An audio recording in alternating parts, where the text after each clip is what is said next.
Okay, why aren't there more women and diverse leaders? Only 23% of U.S. CEOs are women, and of 190 heads of state around the world, there are only 22 women. That's a mere 11%. If we look at race and ethnicity, same thing holds true. Non-whites make up 38% of the U.S. population, but only 16% of Fortune 500 board seats. Now, white men make up 84% of those seats, when they only make up 31% of the population. Barron's puts out an annual report of the world's best CEOs. In 2016, all 30 of them were men, and 83% of them were white men. There were no blacks, no women on the list. Now, is this the reality? Or is there bias, perhaps, in the criteria that we use to define excellence in leadership? How do we change this picture? Why should we change this picture? We should, because the world is changing. It's time for us to promote diverse leadership, using a model that's inclusive, that's culturally competent across all groups, and equitable, not just for those who are privileged. Now, it's important because diverse leaders are more adaptable, more creative, they solve problems faster, better, and more diverse leaders will make for more effective leadership. But is there room at the top for diverse forms of leadership? Let's take a look at the 1960s. This was a time of social revolution. We had the Vietnam War, we had the Beatles, we had John F. Kennedy, Martin Luther King, the peace movement, and the race to the moon. The women's movement was about getting a seat at the table. The civil rights movement was about ending discrimination and empowering communities. But yet, today, in 2016, we still haven't eliminated the disparities that we fought so hard against in the 60s. Today, getting a seat at the table is not enough. It's time for women and diverse leaders to be at the head of the table in leadership roles if we're going to have a future moving forward together. What are the challenges that women and diverse leaders face? It's all about perceptions and expectations. Sometimes being a leader is an oxymoron. Why is it that a woman who becomes a leader is a woman leader? Someone who's black is a black leader. But a white man who becomes leader is simply a leader. This reflects our underlying perception that white men are the natural leaders. And the media reinforces this on a daily basis. Women are often portrayed by their fashion over their accomplishments. And this creates double binds. Women leaders are expected to be ladylike, but then they're perceived as being weak. Strong women leaders are often perceived as the B word.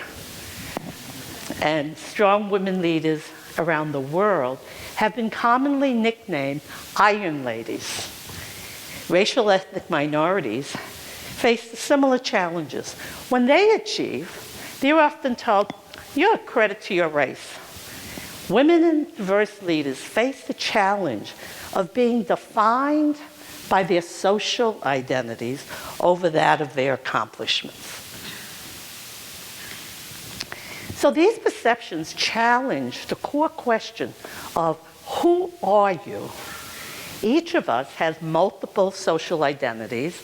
These include race, gender, ethnicity, sexual orientation, religion, and disability. Some of these identities may be visible, some may be invisible. Some may be privileged, some may be oppressed. But they all intersect with each other and with our identity as a leader. None operate on their own. I'm never just a woman, just Asian, or just American. I'm all of those at the same time. Now, when women and minorities become leaders, their social identities are often perceived as salient, but also incongruous with their roles as a leader. They just don't fit. They're exceptions to their group, except for white men. We perceive men as the natural born leaders, and this is privilege. And it's invisible, as privilege often is to those who have it. And those without the privilege have to ask the question, can you bring all of yourself to your leadership? Does difference make a difference? Difference is the challenge that diverse leaders face.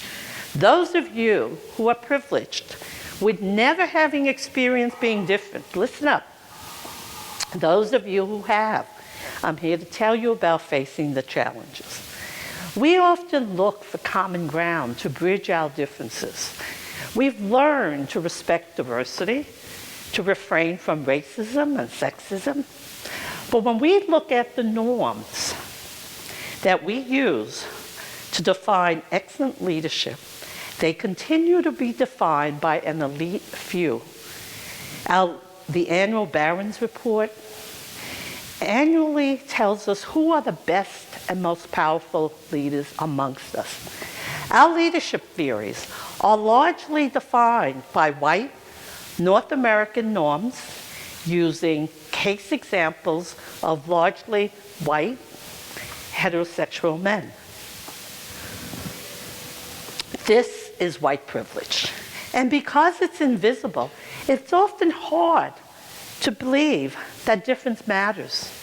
It's easy to believe in a theory of meritocracy, that good things happen to people who deserve it, who work hard, and play by the rules.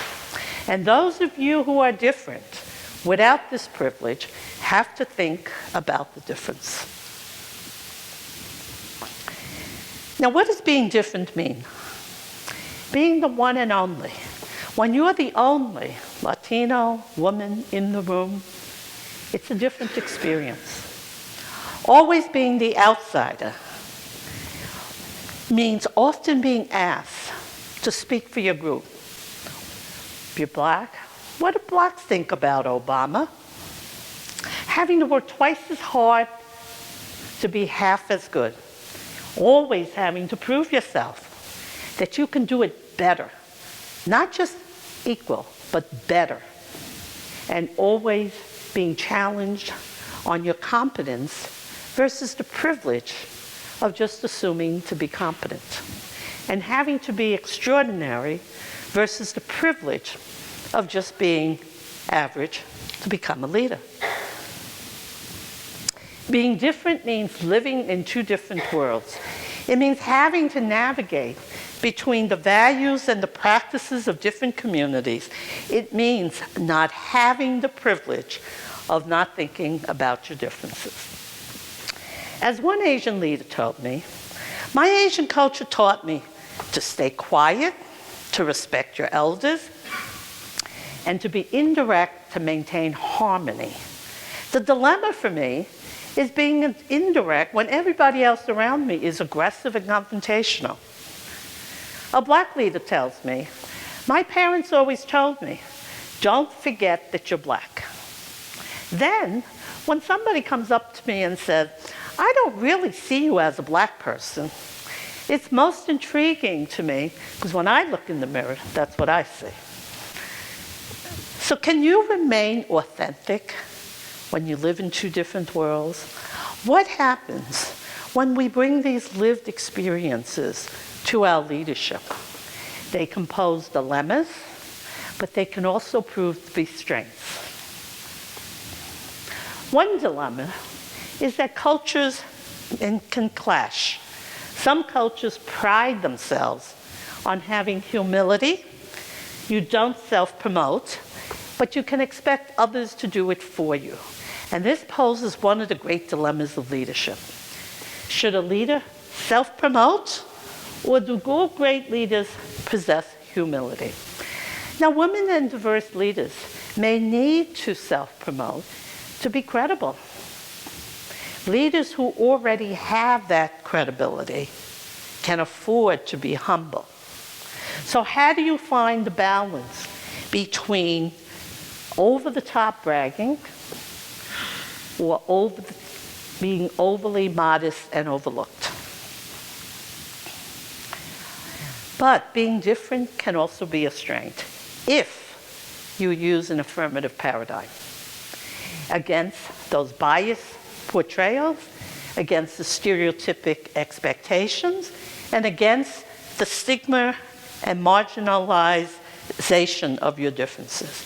Using an affirmative paradigm can bolster your confidence when you need it, to believe in yourself, to operate from a position of strength. It means having courage to take risk and stand up when nobody else agrees with you. It means being resilient, to stand up to being different, even after you've been put down. It means maintaining your integrity, using your moral compass to guide you to do the right thing. And it means accepting the title of leadership that can bolster your initial credibility, especially if you're always having to prove yourself. So using an affirmative paradigm means translating what is negative into the positive. So what kind of leaders do we want today? 20th century leaders was based on a command and control model of power, being first, conquering those who weren't. After World War II, Dwight D. Eisenhower, 4-star general back from the war, became our next president. Why? He symbolized the command leadership that our country wanted. 20th century leadership is also characterized by the alpha male. He was aggressive, stubborn, competitive, determined, narcissistic, opinionated. But we're in the 21st century, and that's characterized by rapid change and difference and a diverse society.